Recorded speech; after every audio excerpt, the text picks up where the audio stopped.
Merci d'être avec nous sur Radio J. Et tout de suite, c'est notre invité, Joshua Zarga, ambassadeur d'Israël en France. Bonjour.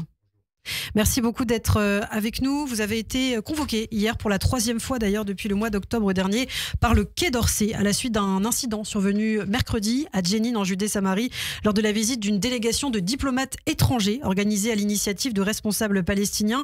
Sur place, des tirs de semonce ont été effectués par des soldats de Tsahal. Alors, la France a dénoncé des tirs inacceptables contre les diplomates. Qu'est-ce qui s'est passé et comment ça s'est passé votre rendez-vous hier au Quai d'Orsay ? Tout d'abord, le rendez-vous au Quai d'Orsay s'est passé amicablement. Vous savez, ce genre de choses, ce n'est pas que d'un côté, il y a une colère, etc. Et de l'autre côté, je reste assis humblement. Non, c'est pas ça. C'est une discussion amicale. Mais ce qui s'est passé, c'est que il y avait un chemin qui avait été accepté, sur lequel la délégation et l'armée s'étaient mis d'accord que la délégation devait prendre. Et la délégation a dévié de quelques centaines de mètres sans annoncer, sans le dire à l'armée.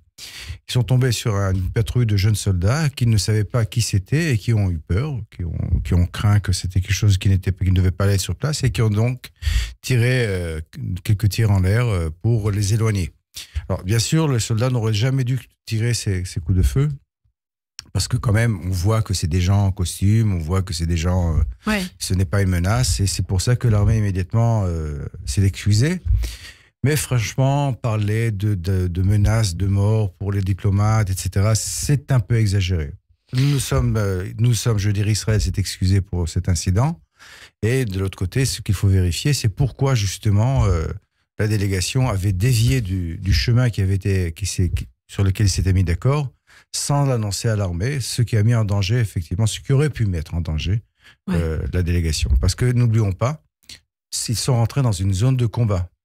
La raison pour laquelle c'est une zone de combat, c'est qu'il y a à peine quelques jours, une jeune femme israélienne qui allait à l'hôpital pour accoucher. C'est la Guèze. Voilà. S'est fait assassiner par un terroriste qui venait justement de ce camp de réfugiés.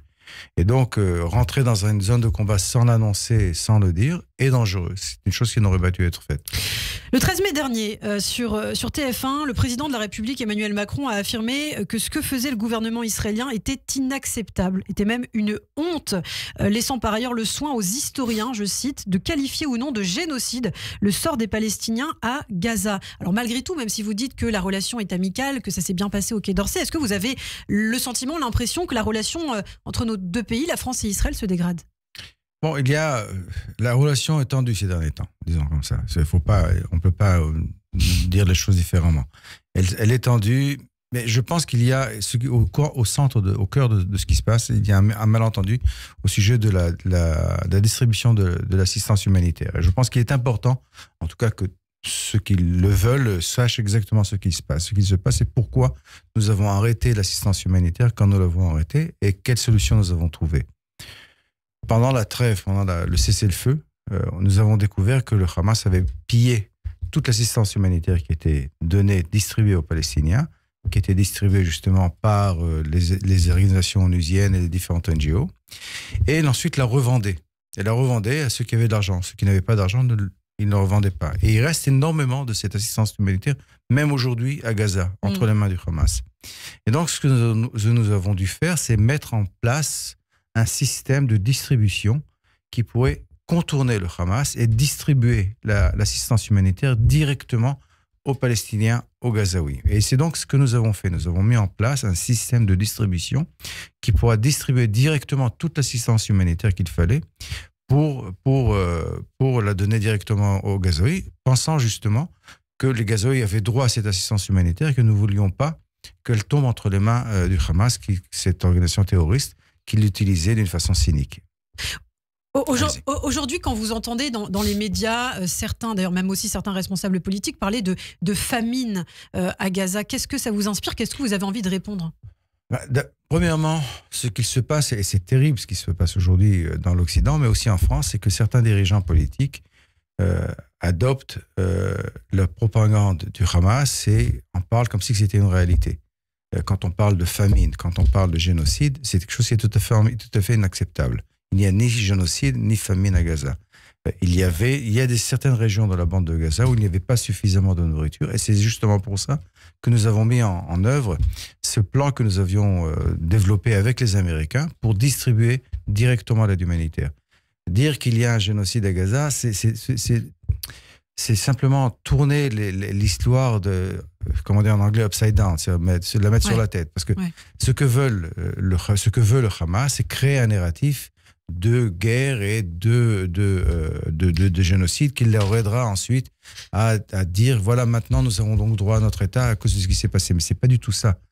L'organisation génocidaire, c'est le Hamas. C'est le Hamas qui, d'abord, d'une façon écrite, clairement, dit, nous voulons tuer tous les Juifs, tous les Israéliens. Et ensuite, qui ont voulu tuer des Juifs parce qu'ils étaient Juifs le 7 octobre. Nous avons répondu, c'est une guerre terrible. Ouais. C'est une guerre terrible, mais c'est rien de comme un génocide. Alors justement, vous parlez du Hamas. Lorsque le Hamas, des meurtriers de masse, des violeurs, des tueurs d'enfants, des kidnappeurs vous remercie, vous êtes du mauvais côté de la justice, vous êtes du mauvais côté de l'humanité et du mauvais côté de l'histoire. C'est ce qu'a déclaré hier soir Benyamin Netanyahou à destination notamment d'Emmanuel Macron et d'autres responsables européens qui ont récemment haussé le ton contre Israël. La France est du mauvais côté de l'histoire aujourd'hui ? Vous savez, ce qui s'est passé, c'est que, encore une fois, ces trois dirigeants, c'est le président français, le Premier ministre anglais et le Premier ministre canadien, ont fait cette déclaration qui, je trouve, est une déclaration malheureuse. Justement, le jour où nous avons réouvert et recommencé à distribuer l'assistance humanitaire, on fait une déclaration en disant qu'Israël affamait justement les enfants à Gaza et que c'était tout à fait inacceptable. Au lieu de venir nous dire... On a compris que vous avez un problème de distribution à cause du Hamas. Que pouvons-nous faire pour aider ? Ils n'ont pas fait, aucun d'entre eux n'est venu à notre aide en disant on veut vous aider à trouver cette solution. Non, c'était une critique, encore une critique, à chaque fois une critique. Et vous savez, le Hamas regarde la télévision, ils écoutent la radio, ils écoutent, j'imagine, aussi Radio J, ils regardent ce qui se passe. J'espère pas. Et ils savent quand il y a un dirigeant ou des dirigeants mondiaux, et surtout quand c'est des dirigeants qui sont aussi importants que la France, l'Angleterre et le Canada, qui font une déclaration en disant c'est à Israël d'arrêter la guerre, c'est à Israël la responsabilité israélienne, et oublie de dire que c'est, en fin de compte, le Hamas qui est responsable pour tout ce qui s'est passé. Alors, Benyamin Netanyahou a fait ces déclarations parce qu'il s'est passé un drame, malheureusement, hier matin, au musée juif de Washington. Deux diplomates, deux employés de l'ambassade d'Israël aux États-Unis ont été tués au cri de Free Palestine par un assaillant d'extrême gauche qui appartenait à une organisation d'extrême gauche. Benyamin Netanyahou et Gideon Sa'ar, plutôt avant lui, ont dit que justement c'était l'incitation à la haine et les critiques contre Israël qui avaient mené à cet acte. Est-ce que vous êtes d'accord ? Oui, je suis d'accord, mais je ne parle pas de l'incitation. Je ne pense pas que eux ni...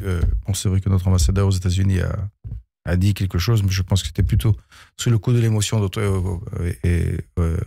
plutôt qu'autre chose. Ouais. Mais quand on parle de l'incitation, oui, effectivement, c'est une incitation, mais ce n'est pas l'incitation, ce n'est pas des déclarations comme celles des trois leaders qui ont été faites. C'est l'incitation qu'il y a sur les réseaux sociaux. C'est l'incitation qu'il y a par certains, par exemple, dirigeants, on voit ici en France aussi, qui justifient l'assassinat de ces deux jeunes gens, magnifiques jeunes gens, magnifiques couples, en disant que oui, ce que fait Israël à Gaza, donc justifie l'utilisation de la force et l'utilisation du terrorisme. Oui, ce genre, justement, de déclaration encourage, justifie l'utilisation de la force et le terrorisme. Ça ne doit pas être... Ça ne doit pas exister. Mais je ne pense qu'en aucun cas, ni mon ministre Sa'ar, ni le Premier ministre voulaient dire que les déclarations qu'ont faites le président et les dirigeants de l'Angleterre et du Canada étaient liées à cette assassinat.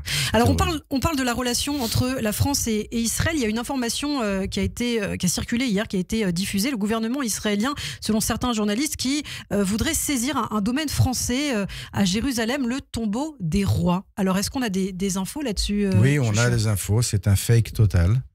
Alors ça m'étonnerait pas que ce soit un fake ou bien qatari ou bien iranien, le genre de ceux qui veulent vraiment semer la zizanie entre nous et nos amis et nos alliés.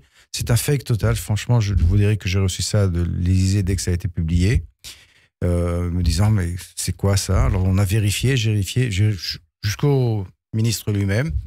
qui soi-disant a signé cette lettre. Et il m'a dit non, on ne connaît pas. Personne d'entre nous n'a fait ça. C'est un fake. Ça a été fait dans quel but selon vous? Créer la zizanie. Vraiment semer la zizanie entre nous et nos alliés et nos amis.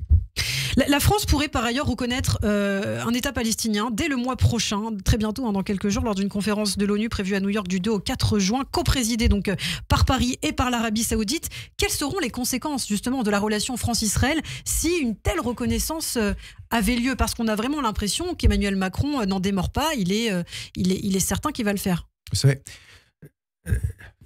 la question de la reconnaissance de l'État palestinien est très importante. Il faut comprendre notre position à ce sujet.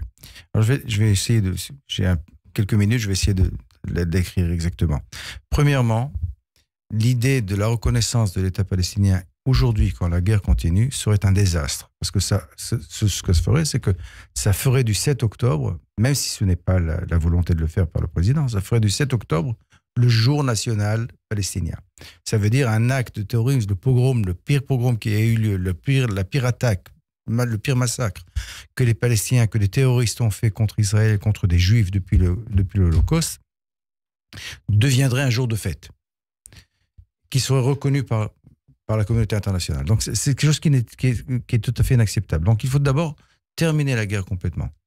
Et ensuite créer une atmosphère qui pourra disons, amener à des discussions politiques, diplomatiques entre nous et les Palestiniens. Parce que nous comprenons, et nous avons fait ça dans le passé, nous comprenons que nous devons trouver une solution stable entre nous et les Palestiniens.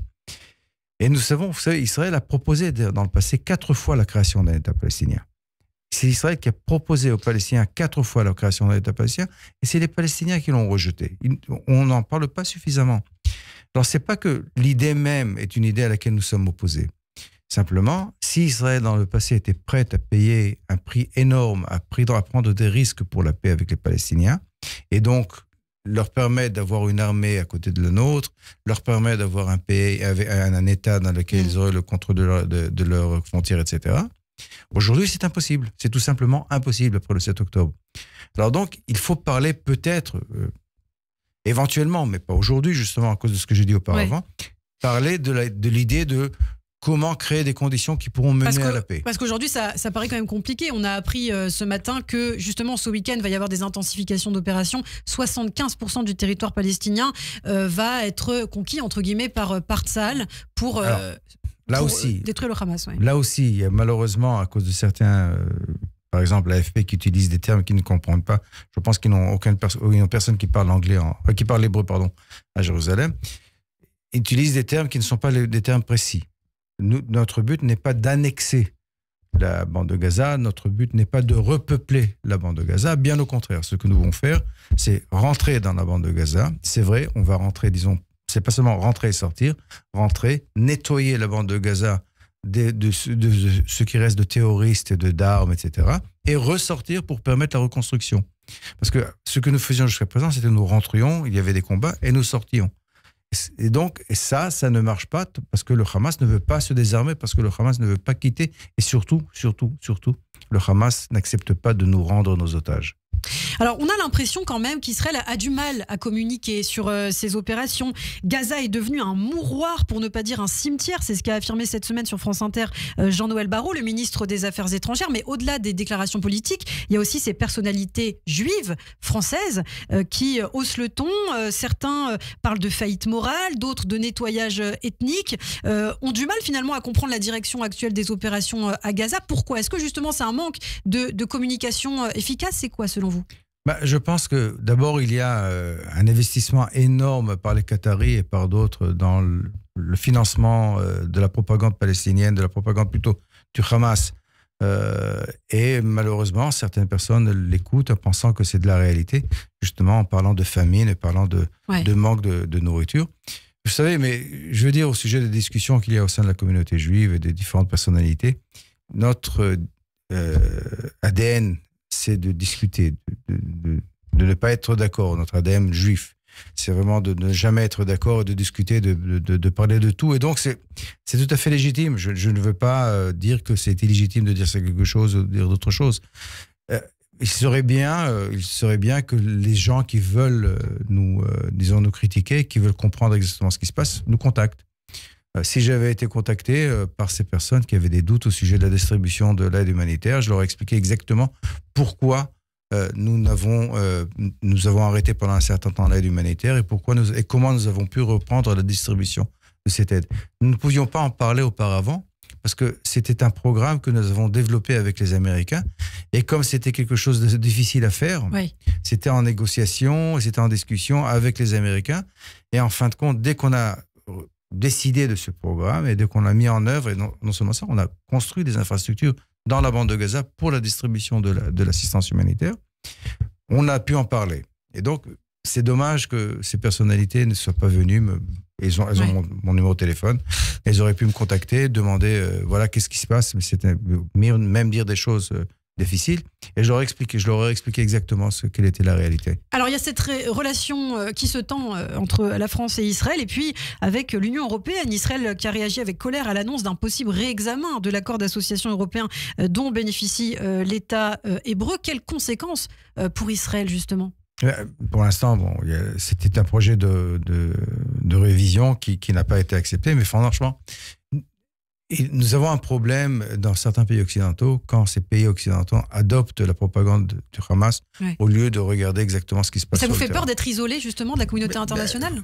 Vous savez, dans la Bible, il y a écrit Am levadad yishkon, c'est un peuple qui doit être seul.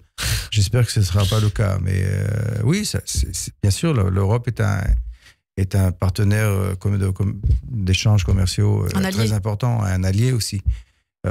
Et en plus, nous sommes, n'oublions pas, le seul pays démocratique au Moyen-Orient. Et c'est donc quand les pays démocratiques, au lieu d'essayer de nous aider, de terminer cette guerre terrible et de faire pression sur le Hamas, fait pression sur nous, c'est comme si les gens ne comprenaient plus du tout ce qui se passait dans le monde. Alors, on l'a évoqué en début d'entretien, cet attentat à Washington. On a parlé de ce lien direct entre l'incitation à la haine antisémite sur les réseaux sociaux et les passages à l'acte. Aujourd'hui, le climat pour la communauté juive de New York est pesant. On a entendu ce matin notre correspondant nous dire que désormais, on va éviter par exemple de lire en hébreu dans le métro à New York même. Et en France, Bruno Retailleau a demandé une surveillance renforcée des sites liés à la communauté juive. Aujourd'hui, c'est vrai qu'on a le sentiment qu'on n'est plus à l'abri nulle part, nous, juifs de France. Oui. Je voudrais d'abord remercier encore une fois, je l'ai fait personnellement avec le ministre de l'Intérieur, mais je voudrais le remercier maintenant, c'est une très bonne occasion, pour justement cette décision de déployer des ressources autour de la communauté, autour de notre ambassade, et pour faire en sorte qu'il n'y ait aucun danger. Il y a une remontée du terrorisme et une remontée de l'antisémitisme à travers le monde. C'est terrible, c'est le résultat du 7 octobre. On a vu le 8 octobre même, ou même le 7 octobre au soir, des gens marchaient dans les rues et criaient mort aux Juifs. C'est incompréhensible, franchement. Et jusqu'à présent, je me pose la question comment le jour même où nous avons été tués, massacrés, violés, brûlés, des gens marchaient dans la rue et disaient encore, tuez encore les Juifs. Et je pense qu'il y a un mouvement, il y a ce sentiment antisémite, la haine du Juif qui existe. Un catalyseur. C'est ça. Il y a la haine du Juif qui est à la base. Et il y a le 7 octobre qui est devenu un catalyseur. Alors, il faut dire que la France est un pays qui combat l'antisémitisme. La République française combat l'antisémitisme. Je pense que la situation ici, c'est vrai que c'est un antisémitisme qui vient de la communauté surtout musulmane et de certains et qui est instrumentalisé par un parti politique qui vraiment fait ça de la façon la plus cynique et la plus terrible. Mais la République combat ce phénomène. Et je pense que, en France, la situation est, je dirais, meilleure que dans d'autres pays. Donc on doit être rassuré. On doit lever la tête, on doit continuer à vivre en tant que juif, en tant que Français juifs en France et ne pas craindre ces gens terribles qui veulent notre mort. Et on doit faire confiance aussi à M. Retailleau et à la République. Merci beaucoup, monsieur l'ambassadeur Joshua Zarka, ambassadeur d'Israël en France. Merci d'avoir été avec nous sur Radio J et je vous dis à très bientôt. Merci beaucoup.